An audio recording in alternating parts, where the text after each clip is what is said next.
This is the channel AgileSeeker, and we are here talking about interesting stuff with interesting people. And today my guest is Christopher Stone, famous virtual agile coach, agile coach from England, and the retrospective hero, as it is known on many parts of the LinkedIn and in our community as well.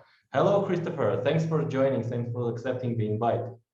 Hello, Aman. It's a pleasure to be here today. Famous is a bit of a strong word, but I'll take Agile retrospective hero. I do love retrospectives, and I love sharing my creations with everyone around the world. I see. Okay, so first question, which is like logically coming in there, how that happens that you come in Agile? How was your journey started with that? So my journey with Agile, it starts at university. I was doing a master's degree in project management, and I theoretically heard about Agile back then as part of my degree. And obviously at the time, it was very heavily waterfall focused, or a lot of the world was still doing waterfall primarily. Agile was about, I think, 10 to 12 years meaningfully in after the Agile Manifesto had released. So there was lots of companies that were doing it, but hadn't quite taken off as much as it has today. And I joined, outside of university, I joined a consultancy, Computer Science Corporation.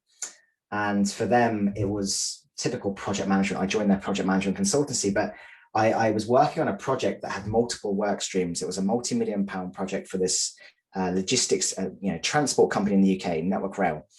And they had this project that was all around improving safety of level crossings. So the places where railways would intersect with roads, right? So they were trying to make sure they were as safe as possible for pedestrians, for passengers, for people just walking around. And one of the work streams that was involved in that project was this Agile one. And I remember speaking to the lead developer at the time, and I had my management, the senior leadership team asking me, when are the dates, when it's going to be done, when's it going to be done? Show me your Gantt chart, show me your Gantt chart, show me the timelines, manage that schedule, that cost, that scope, et cetera, et cetera. And I had to speak to this lead developer, Shebin, who was working and developing a new mobile front end for this application. And he was saying, oh, well, we're doing it in Agile, Chris. And I remember I'd heard of Agile, but I'd never seen it in practice. And I remember this immediate disconnect. I was struggling with the fact that I had to report back all the status, the Gantt chart, et cetera, but they were working in sprints and they were delivering iteratively. And Shebin wasn't easily able to transport that into timelines and things to make it marry up perfectly. And the more I worked with Shebin and the team, the more it just made sense. Why wouldn't you want to do Agile? Why wouldn't you want to just limit the scope of what you're doing to a few weeks' time, build it, test it, release it, check if it's working, pivot accordingly? It just made sense. And I became a bit of an evangelist as such ever since. And from there, just began doing lots of Scrum Master type roles with consultancy that progressed into Agile coaching as the scale of the operations I was working at increased. So I began working less with just teams, and there became multiple teams, and I was trying to work on improving Agile systemically across teams of teams. And now I work at the enterprise level, being the voice of Agile for the whole company, working with multiple teams, I think currently 13 squads of development in parallel, and just trying to improve business agility, not just Agile. Yeah, I see. Thanks. So one question is coming from there is that Agile is obviously evolving. So if you compare about the agility and the Agile as a mindset back in the time when you started on it, and coming back to our times, what kind of evolution in your particular experience in your career you have noticed that you have to adapt during the time that you have to let's go ahead, motivate yourself to this constant learning part? How was this happening? What's your experience on that? So interestingly for me, it began, as I imagine many people begin, with Scrum. And I think a lot of people probably still mistakenly think Agile means Scrum. Right? So I began with Scrum. I discovered that first. I began working with Scrum, and I became comfortable with Scrum. I knew it worked. I liked it, and therefore became I liked it a lot, and therefore it was my first instinct to go with when I was working on a new engagement. And it was I think you go through a kind of trajectory in your career where you think you know a lot, you think you know lots and lots of things, and then you turn around a corner or you discover something new, and then you realize, wow, how much I don't know. There's so much out there. There's so much, the body of knowledge is continuously evolving. There are so many different frameworks, methodologies. There's far more to the Agile mindset than just a framework, than just Scrum, for example. And what I began doing is just, I consider myself a philomath. So I love learning new things, whether that's languages, whether that's about new techniques and approaches. So I began just devouring as much as I could, as much content as I could, attending meetups, reading books, love reading books. And I like nowadays to describe Agile as like a tool belt.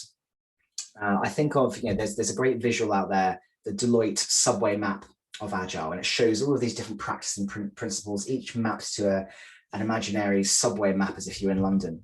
And obviously there's Scrum on there, there's Kanban, there's the Three Amigos approach, there's Crystal, there's everything you can think of. And that to me represents a big tool belt of things. And if I had a tool belt around my waist right now, my left hip, it could be a hammer, and that represents Scrum, and my right hip, it could be a saw, and that represents Kanban. What I do as an Agile coach these days is I go into a new situation, a new company, a new client, a new project. I listen, I understand what their outcomes are, what they're trying to achieve, where they currently are. And then I might recommend an experiment, and that might be leveraging, let's try a bit of Scrum here, or let's try a bit of Kanban, and let's ultimately find what works for you. So I think my journey, it began with Scrum, like many people do, but then it evolved into, wow, there's so much out there. There's so much more to it than just a framework or methodology. I love reading about business psychology and things like that. I studied a bit of psychology at university as well. I love reading about those things, the psychology of what motivates people. And nowadays, I would describe myself as more of a people first or people motivated Agile coach, someone who is trying to create an environment systemically where people can act in Agile ways, they can enjoy their work, they can deliver innovation at pace, they can learn frequently, fast and often, and enjoy that experience. Yeah, I see. So you mentioned this business psychology. So many people do refer that Agile is very, very close linked with the psychology. And how this helps you in your current way? So this can we consider this one as a soft recommendation for agile practitioners to be a good psychologist? Because I do believe myself as well that Agile is linked to psychology of people, of the behavior of the teams as well. What's your approach on this? So I believe it's heavily linked. And I personally would say that without at least a basic understanding of psychology, it would be difficult for you to embed and drive meaningful change towards anything. So if we think that psychologically speaking, change is uncomfortable for people, right? We as humans, we've evolved to seek equilibrium, that path of least resistance. We like doing things we're comfortable within. We get in our comfort zones, we get in routines and habits, and we build those. And then when someone threatens that comfortable environment, it's a bit unnerving, it's a bit difficult. So understanding what motivates people, understanding the psychology behind change can really, really help with embedding it and helping people get on board with it and create an environment where there's less resistance to it. So as an example, you've got a new team. They've never worked with Agile before. They've always worked in a waterfall way. Their natural response is to be, oh, well, I've worked in this way before. It's worked. I'll do it again. Someone comes in externally, me, a coach, and they don't know who I am. They haven't got that trust with me. They don't know that I'm going to help them or hinder them. They just think that I'm someone getting in their way. And I, as that person, without that trust and that rapport, I've got to come in and try and help them experiment with different ways of working. And often, the request to go Agile might not come from the teams, probably come from management, someone senior. It's come from external. It's not the team's decision. It's been someone external saying, you've got to do this because everyone's going Agile these days. We've heard the buzzword. We want you to do it.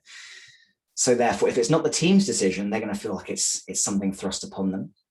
And this is why I have a hugely radically transparent and vulnerable approach when it comes to how I personally look to embed change. I go in and I admit to people right at the front, I don't have all the answers, guys. I don't know what the perfect solution looks like here. I don't know what the perfect framework or methodology is, but what I will do is I'll help you discover and experiment with lots of different variations until we find what works for you. I'm not going to come in and say, you've got to copy the latest Spotify model. I'm not going to come in and say, you guys are all going to work on Scrum and you have to all work in exactly the same standardized way. That's not my style at all. But what I will do is I will ask for your input regularly. I will get you to help me shape this journey together because you're the experts. You know this context and situation far better than I do. So coming back to some of the psychology side of things, what I've done there is I've demonstrated vulnerability that I don't have all the answers. I've sought to ask for their inputs, and even if ultimately what they've input doesn't end up being gone ahead with, the fact that they've even been asked can help with people feeling like they've helped shape something. Giving people a voice is hugely important, and just recognizing that change is difficult. Change is not something people are comfortable with. So accepting that, not expecting the world straight away, and just creating an environment where people can try comfortably without fear of failure, learn from it, and pivot accordingly. That's all I see to do. I see. Talking about vulnerability that you're saying that in many parts of the world, and my as well, in the eastern part of Europe, is that vulnerability is considered very tricky and sensitive approach with working with team because it's like more natural hierarchic styles of project management or overall leadership. There's one on the top who's saying what to do, has all the answers. So isn't it too dangerous to expose with everything because people are different? People can treat vulnerability differently, or it's dependent to the particular team and you're evaluating some team behavior prior to defining a strategy, let's call it, that is working in there, or you're adapting on the way. So I would say there is no one size fits all situation to any team, organization, situation you go in. So it's always listen first, empathize and understand where people currently are, and then go from there. And it might be that you have a situation where, hey, you admit you don't have the answers, and actually this is a team that doesn't have the answer themselves. And what they really need someone to do is show them what good looks like. They can experiment with that. And then they might get to a level of maturity where they see something and they want to try that, and they drive the experiment themselves. And actually what they're just looking for is pure guidance. They just need someone to show them what good looks like and go from there. You might have a situation where a team has tried various versions, tried various versions of Agile before. Some of them have failed, some of them have been okay. They've already got an idea in their mind of what Agile looks like. And you just need to, again, listen to what has worked, what hasn't worked, what they want to try next. And they're not necessarily looking for you to be told what to do, but maybe help exploring what they could try differently. And then you could equally come into a team that's done it all before. They've been Agile mature for a long time, but maybe they just need a little bit of guidance, a little bit of a tweak here and there, a couple of ideas they might not have tried. And this is why, again, a lot of coaches will say when asked a lot of questions, it depends. It depends. It depends on the context, the situation. I see. Okay, so considering that there are different approaches and different outcomes with the different teams, many people usually come up with the question, what if I fail as a coach? Because this is the certain as an option. Mm-hmm. So how do you treat with the failures? And basically, as for you as a coach, what's a failure? Failure working with the team. Let's make it a narrow one. Failure of working with the team. So I think if you as a coach are not asking the team whether you are serving them well, you know, if you're not getting that feedback, if you're not retrospecting with the team on how you are performing, you probably have a few conversations to do about how you turn that mirror inwardly and don't just project being agile about it with the team, but also doing it also with yourself. You should always be seeking to continuously improve. And it's why and the vast majority of any of these sessions I facilitate, I always include a micro feedback loop in the end, something along the lines of, how could this session have been more useful to you? What would you like to see more or less of? So I'm retrospecting continuously with the way I facilitate and work with teams. I strongly believe in, you've got those Spotify style health checks that are out there where teams can gauge how they feel they're performing over time relating to a number of areas, easy to release, fun, etc., etc. I've created a similar sort of model that I've used for my mentee mentoring relationships and my team coaching relationships as well, so that I can get people to say, have I helped you create an environment for experimentation? Have I done this? Have I done that? So I think there's more that people could be doing there to try and identify how they're performing, what value they're bringing. But what is failure to me? Failure is learning.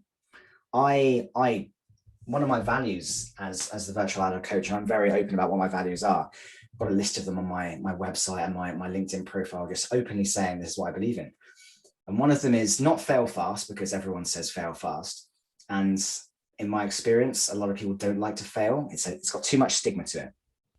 And actually what I recommend instead is learn fast, because that's what failure is ultimately. It's a learning opportunity. If you rebrand failure as an opportunity to learn something, there can be far less stigma around it.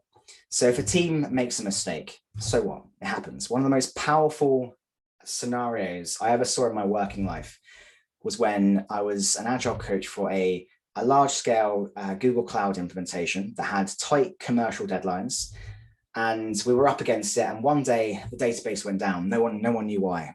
And about an hour before the day was finished, a single developer sent an email saying, "Guys, I messed up. I deleted something in the database. It caused it to go down." Massive failure. Shouldn't have happened, right? But what was the response? Empathy. People said, "Thank you for sharing. You know, well done for speaking up and being brave enough and courageous enough to share that you made a mistake. We'll make sure it doesn't happen again, but thank you for that." That is exactly how we should be responding to mistakes. Celebrate them. And I'm a huge believer in the concept of failure swap shop, you know, or a war story party, or whatever you want it to be. Go out there with fellow coaches, with teams. You know, if you've got 13 teams in your organization, create a situation where everyone can come in and go, "Hey, we fucked up on this. We made a mistake on this. This was a mistake. This didn't go well." And just allow people to learn from that experience. Because the more we hide from failure, you know, do these little root cause analysis with a cluster of people, and then it doesn't get shared and disseminated, we're, you know, what's the phrase? Those who hide from the past, or those who hide from the past, are doomed to repeat it, or something to that effect. If you erase history, you're doomed to repeat it. So yeah, failure to me is a learning opportunity. I myself am a collection of bruises, errors, failures, things that have gone wrong, scars. They've all helped create me as I am today. Yeah. Thanks for that sharing. Actually, this is one of the parts that I wanted to discuss like a little bit. So you shared the feedback and this very importance of this empathy and everything. And this is one of the questions that me as an agile practitioner got from the new students, new people are saying like, okay, what if I fail? What if I do something wrong? Because you are saying there is no single approach. And it's also coming obviously from the fixed mindset as well. So the people are initially programmed like doing something, playing safe, and agile is not something like playing safe, it's playing something risky. And most of the people are afraid of doing this failure, but if they inherit the approach of learning of that, I think they can step out from that and then achieve some stuff. But as for the further, everything that we discussed prior was like something that we do as a corporate agile part. How was the virtual agile coach, let's call it, born? How was your idea that you are sitting in the office and say, "Hey, I want to be a virtual agile coach"? How was this happening? So it wasn't really it wasn't that I was sat in the office and thought I would just want to be the virtual agile coach. What it was is, for so long, in all of my reading, my understanding, my sharing with the community, or being part of the agile community, everyone always said that co-located teams was the golden scenario. Everyone should be co-located. That's how we work best. And the pandemic struck, and I just did a bit of reflection with myself, and I realized, ever since I joined the working world, I'd never really had a perfect co-located team. I always had a developer in India, someone based in Romania, someone in Poland. There was always a distributed element to the way I was working. So I thought, hang on, I'm already doing this remote working thing. I've already developed loads of skills and habits and techniques and things that have made it successful for me. Why don't I make that who I am and share that with people? So I basically created the Virtual Agile Coach, and I began using it as a platform to share my knowledge and experience with enabling virtual working, enabling agility, regardless of where you're located. And I'm a huge, you know, I primarily do that through engagement and participation. I love using tools, you know, virtual whiteboarding tools like Miro and Mural to bring situations, training, workshops, town halls, whatever it may be, ceremonies to life.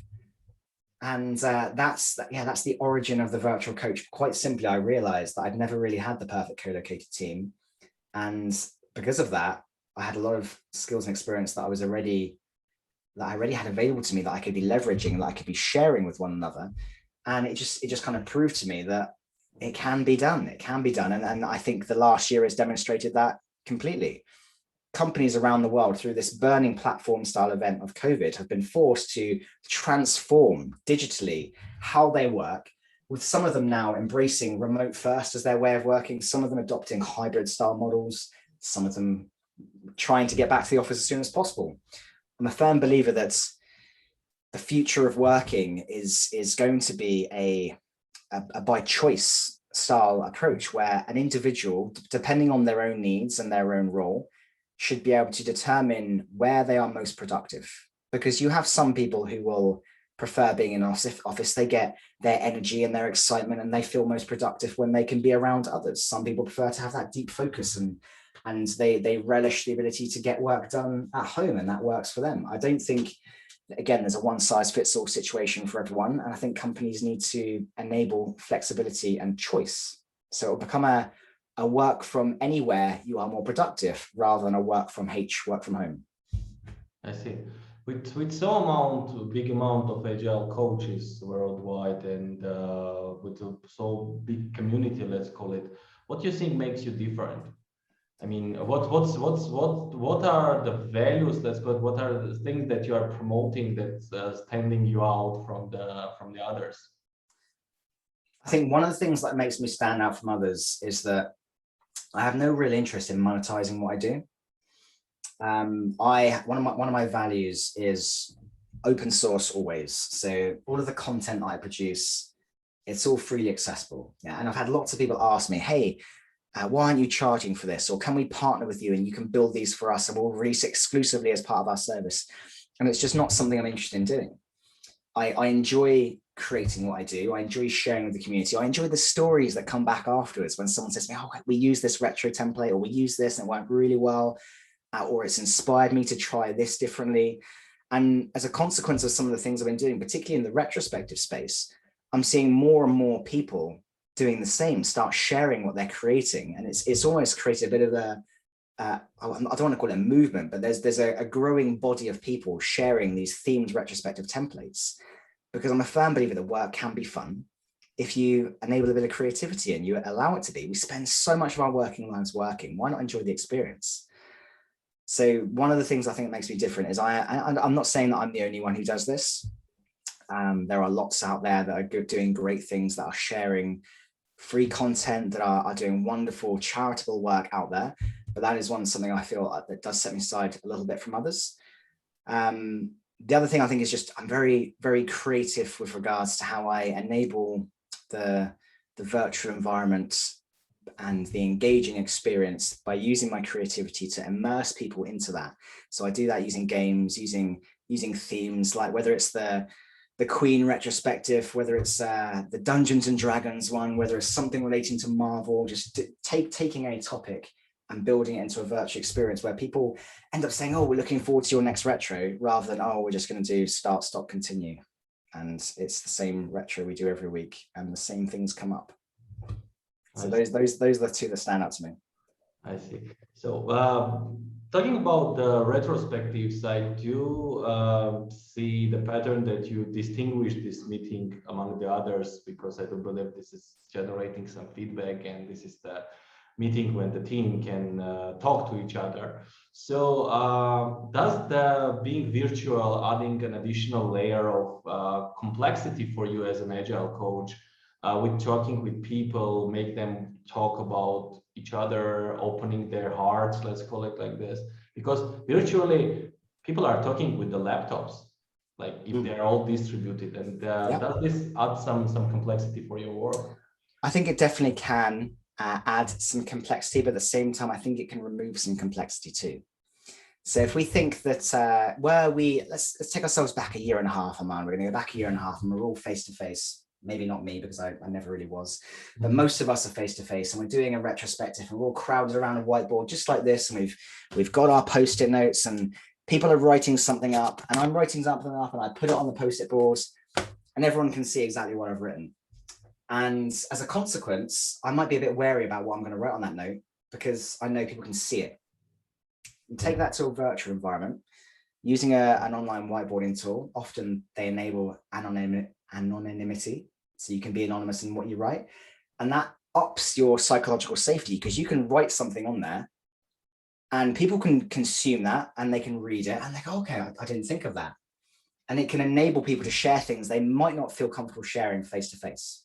So someone might be raising something that's a bit contentious, maybe it goes against the typical group dynamics. Maybe it's about a specific person.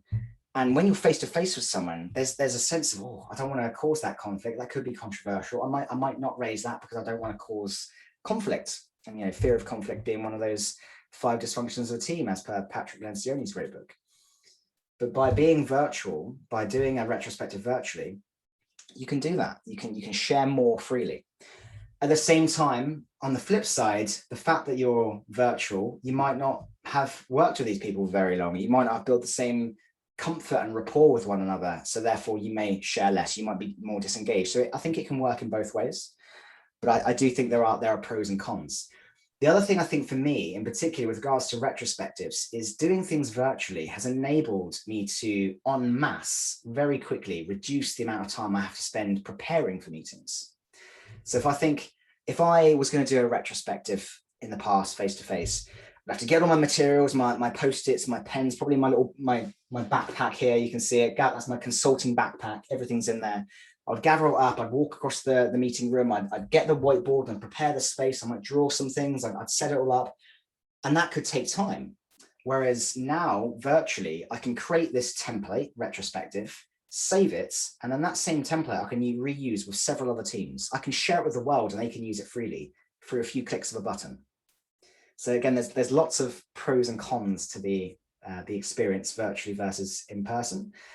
I personally haven't observed too much difficulty with the transition because I've been doing it for a long time. I've got a bit of a persona, a way about me that gets people talking. I like to use, I said, these themes to immerse people into the experience so they feel like they're enjoying it and they feel part of it, and that can create a situation where they're more likely to share. But I do appreciate it can be a bit of a challenge for some. What's the source of inspiration for all these retrospective templates? Because there are various, they're amazing. There's Star Wars, Groot, Marvel, and plenty of other. And one of the reasons why I was calling a retrospective hero is that one of my colleagues, when she knows that I will going to have an interview with you, she said, "Oh, I know him. It's a retrospective hero. He has amazing templates. We're pretty known in the community." So where does this comes from? Where is the source of inspiration for these templates? So quite simply, right at the beginning, it came from the fact that I was sick of doing the same retrospective templates. I was thinking, whenever I was going to go and do a retro, I was like, well, I could do the sailboat, or I could do the hot air balloon, or I could do this. I could do the start, stop, continue, or the 4 hours. And then I began scratching my head, what could I do differently? I'm bored of those ones. So I then started searching for other ones, and I found the Elvis retrospective, one of the classics, and I recreated that. And then I thought, why don't I just create my own? So I created the Queen themed retrospective, and then I shared it when people liked it. And then people began doing requests for more and more. And then it became a part of my own podcast. I host a podcast every week as well. And I made it part of the week. The questions I ask every guest is what new themed retrospective should I add to my backlog? So it began as just quite simply, I was bored. I thought I could be doing better with the themes we were doing, the retros we were doing. And then it became me being the virtual agile coach, asking the community, what would you like to see? Tell me, add things to my backlog. And that's how it's gone from there. And nowadays I'll do workshops on retrospective creation, and I will invite those attending to create one with me together, and I'll show them how I do it. And it can take, I can create a brand new one in 15, 20 minutes now, any topic, and I'll just create one right there with people and then share it. Simple as that. What's your favorite one? My favorite one.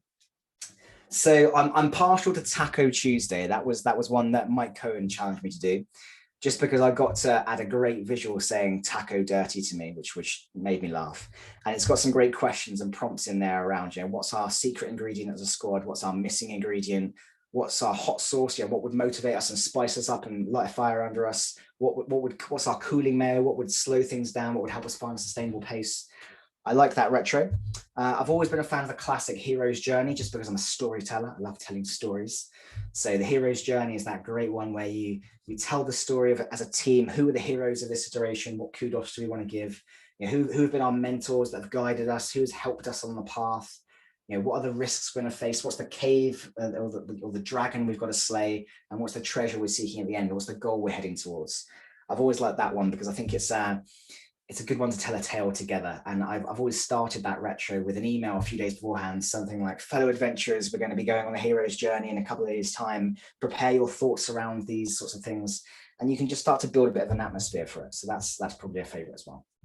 I think one of the, if you like, one of the critical points of success for this retro part is that you are awakening some kind of internal adventure seeker in people. So they are not just sitting around like in some psychological circle and just saying like what goes wrong, what goes bad, what's something like this, but they are like looking for adventure. So Yeah. they are awakening their internal child, let's call it like this. And this is some also relates with the psychology that you have mentioned for. Absolutely. So if you think about the fact that the TV and film industry, billions of dollars industry, books, you know, all sorts of entertainment, they're all forms of escapism. They are ways that people can take themselves off their mind into another world and just enjoy that as a leisure experience. People do that because they enjoy it. If you then take that same logic, that transporting people into another world, but into the work environment, you help create a situation where people are enjoying that experience, but you're still getting the good outcomes you're looking for, which is identifying improvements. Because again, one of my favorite quotes, and it comes from the Elvis retrospective, we need a little bit less conversation, a little more action. A retrospective's wonderful, but only if it actually finds actions, things that the team can try differently.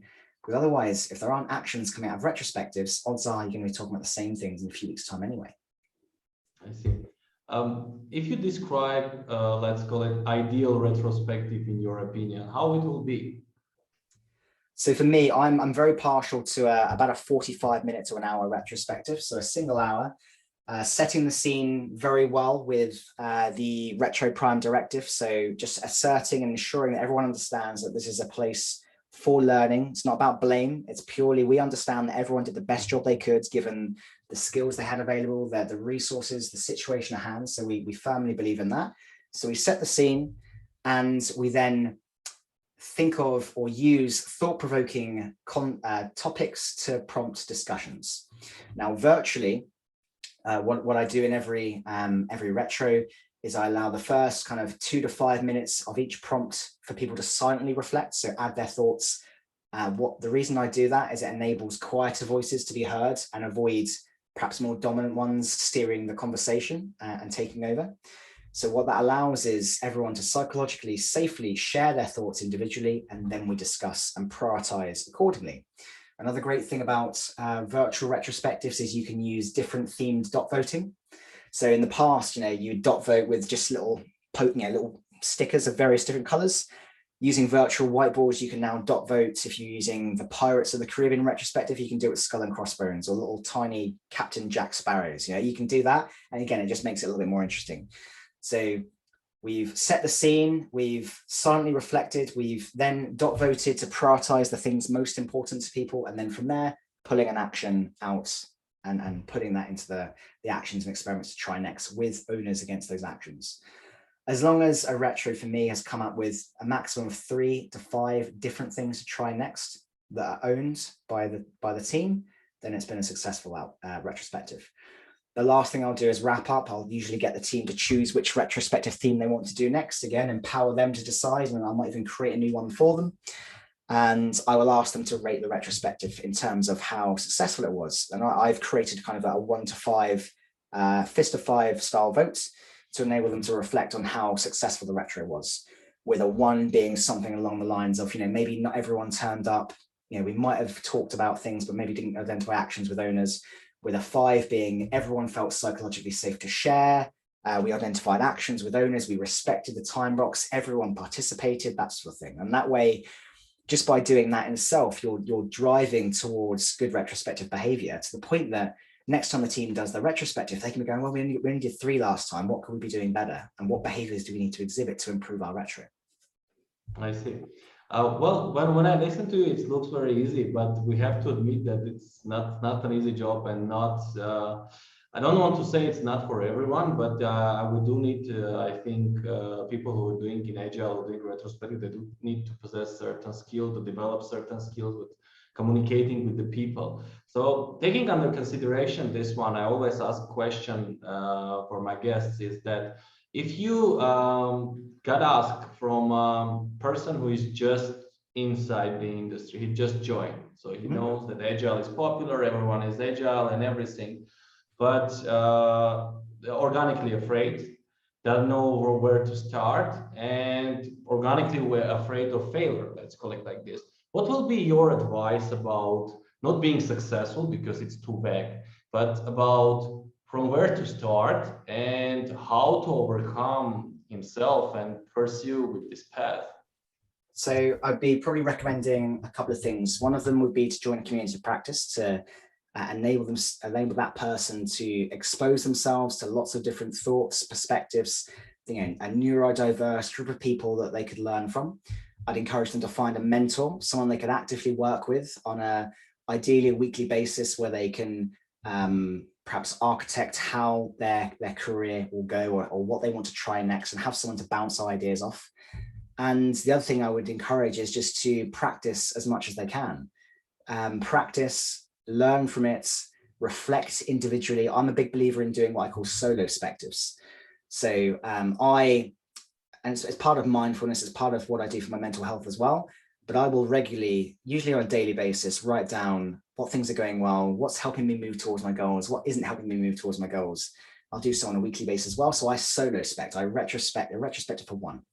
And that allows me to identify trends, where I'm headed trajectory-wise, because it can be easy sometimes to allow a single data point to influence how we feel. One negative can overwrite 5 positives sometimes. So by noting things down, getting it outside of your head allows you to reflect and see, actually, how am I doing? And I think that can very much help. So practice, practice, practice. Yeah, I perfectly agree with you that practice is the key, and people should not, I guess, afraid of practicing some new stuff, because obviously your retrospective is starting that because you wanted to try something new. Thank you very much, Chris. It was amazing session. I do liked it, and I get myself a lot of insightful information, tips for myself, trying to my teams as well. Thanks for finding time and joining AgileSeeker. It was a pleasure hosting you, and I do believe that we're gonna meet somewhere in the future and discuss some interesting topic. And why not? Maybe do a retrospective together. Perhaps indeed. Aman, it's been an absolute pleasure. Thank you for having me on the AgileSeeker show. I hope what we've talked about today has been useful for your listeners. Okay. Thank you, everyone. This was the channel AgileSeeker, and we were hosting today Chris Stone, a famous virtual agile coach. I will continue to name for world famous. Thank you very much, Chris. It was a pleasure hosting you. Thank you. Bye.